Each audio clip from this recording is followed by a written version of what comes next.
Salve, salve, nação rubro-negra, aqui Marquinhos Assunção, chegando nessa sexta-feira, dia 5 de setembro de 2025, para trazer as últimas informações e as principais notícias do rubro-negro mais querido do Brasil e do mundo, o Clube de Regatas do Flamengo. Antes da gente começar qualquer giro de notícias do Mengão, eu peço a você, rubro-negro, que ainda não é inscrito no nosso canal, que se inscreva, que deixe o like, que compartilhe os conteúdos nas redes sociais e que, por fim, você ative o sininho das notificações para que o YouTube possa notificá-lo de tudo que tiver acontecendo de novidade aqui no nosso canal.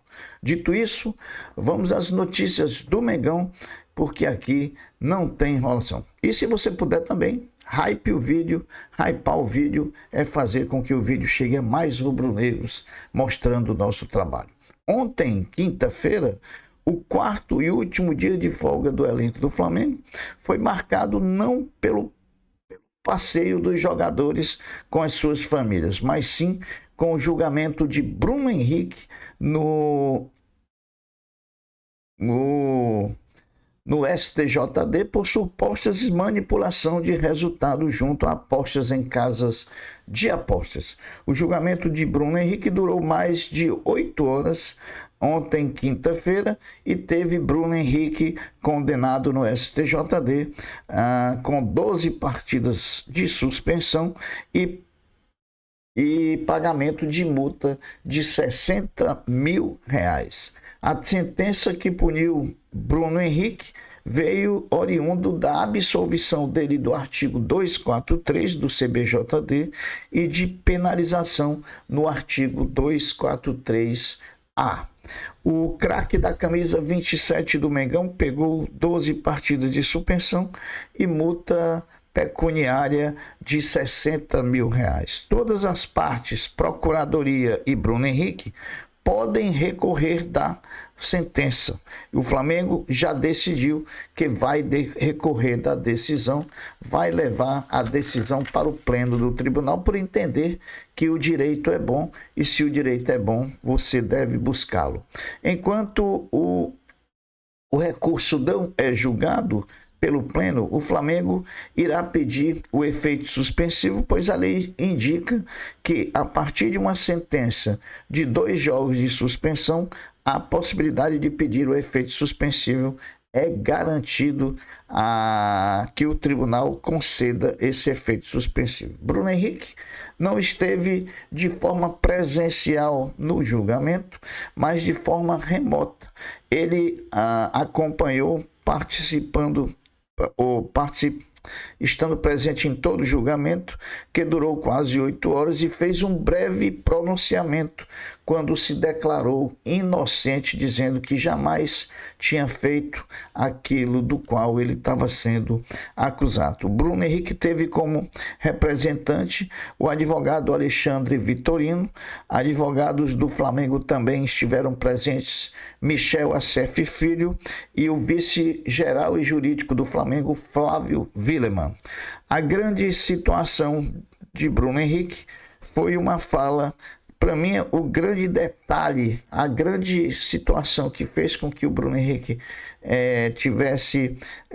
fosse absolvido no 243 lá, foi uma fala do seu irmão para ele quando disse: quando mandarem você tomar o cartão, você me avisa. Para mim, isso foi decisivo.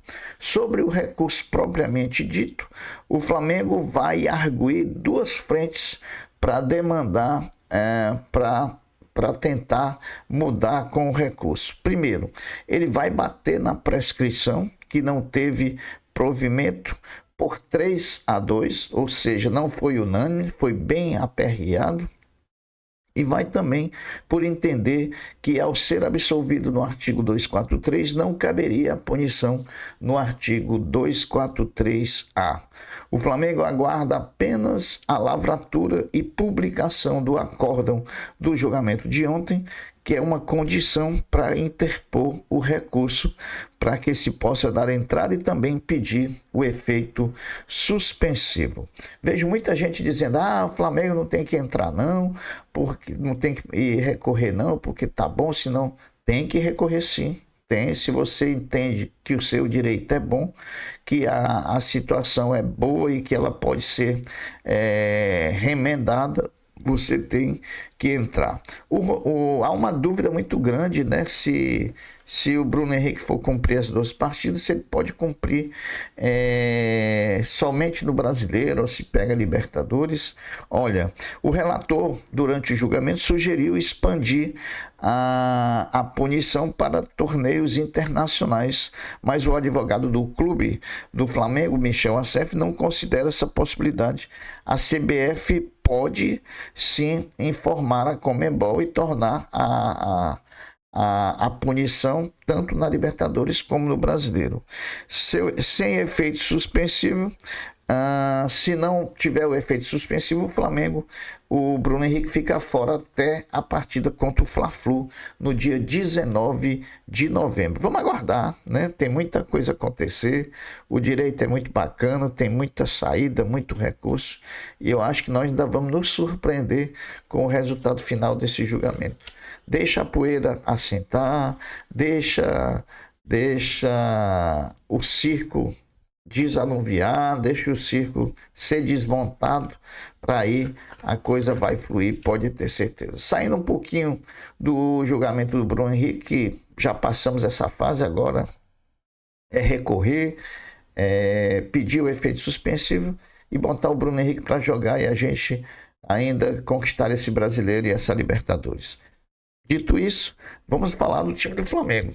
Final de folga, né, pessoal? Fim de folga. O elenco rubro-negro usufruiu ontem, quinta-feira, do último dia dos 4 dias de folga, devendo todos se reapresentarem hoje às 15h30 no CT Ninho do Urubu, onde Felipe Luiz e seu staff iniciarão a preparação para a partida contra o Juventude domingo, dia 14, em Caxias do Sul. Expectativa na reapresentação pelas situações dos jogadores Jorginho, que até então tinham desconforto muscular, e dos atletas Alexandro, lesão na panturrilha, e Eric Pulgar, cirurgia no 5º metatarso do pé direito. Certeza só uma, que o craque da zaga Léo Ortiz está fora da partida contra o Juventude por cumprir suspensão automática por ter recebido seu 3º cartão amarelo na partida contra o Grêmio. Um cartão absurdo, mas como o árbitro não é punido, né? O jogador é que sempre é punido. Está aí, Léo Ortiz fora do jogo contra o Juventude. No primeiro momento, a reapresentação vai ter foco na preparação física dos atletas, com a finalidade de unificar a condição física dos atletas de modo a um melhor rendimento na continuidade da temporada. Dos rubro-negros selecionáveis que participam da data FIFA do mês de setembro, saiba quais foram as minutagens de todos eles. A Arrascaeta fez uma grande partida pelo Uruguai na vitória sobre o Peru, jogou 69 minutos. Varela, que também está numa fase sensacional, jogou por 90 minutos. Matias Vinha não entrou. Gonzalo Plata foi reserva até para ser preservado pelo técnico Marcelo Becachese do Equador, porque ele estava pendurado com o cartão. Então, Plata ontem foi reserva, entrou por 20 minutos apenas. Carrascal não jogou e Samuel Lino na seleção brasileira também não jogou. Bom, meus amigos, amanhã, sábado, na Gávea, às 9h30, vai haver Flamengo e Vasco na categoria sub-20, disputa que vale a liderança do campeonato da categoria, partida que pode levar o Flamengo a ser o novo líder do campeonato, mesmo com uma partida a menos. A Flamengo TV deve transmitir esse jogo às 9h30. Campeão e MVP da Copa América de Basquete no último final de semana, o nosso antigo atleta e grande campeão vestindo a camisa do Orgulho da Nação, o Iago Monstrinho, que aproveitou as férias no Rio de Janeiro para visitar a Gávea e acompanhar o treino do basquete. De quebra, entrou e foi visitar o museu, ganhando um novo manto rubro-negro para 2025. Falando em basquete, o Flamengo já conhece os seus primeiros adversários no NBB 2025-2026. O Flamengo estreia na competição jogando fora de casa contra o Bauru no dia 18 de outubro, no ginásio Panela de Pressão, lá em Bauru. Como também a primeira partida do Flamengo no Rio de Janeiro, pelo NBB 25-26, será contra o Unifacisa, lá da Paraíba, no dia 21 de outubro. Arrascaeta ontem, que fez um grande jogo pela seleção uruguaia, né, mostrando que a fase é boa, mostrando que a temporada é sim a melhor da sua carreira. Veja os números de Arrascaeta defendendo a Celeste Olímpica ontem na vitória por 3-0 contra o Uruguai. Ele atuou por 69 minutos, marcou um gol, deu 2 passes decisivos, 9 finalizações, 5 passes certos em 5 tentados, passes longos,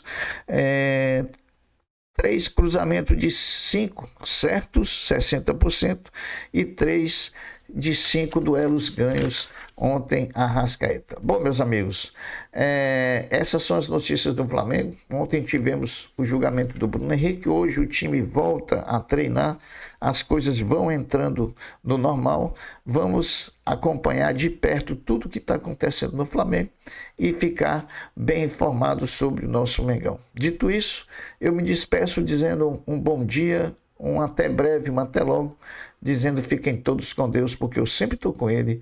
Saudações rubro-negras. Fui, meus amigos. Tchau.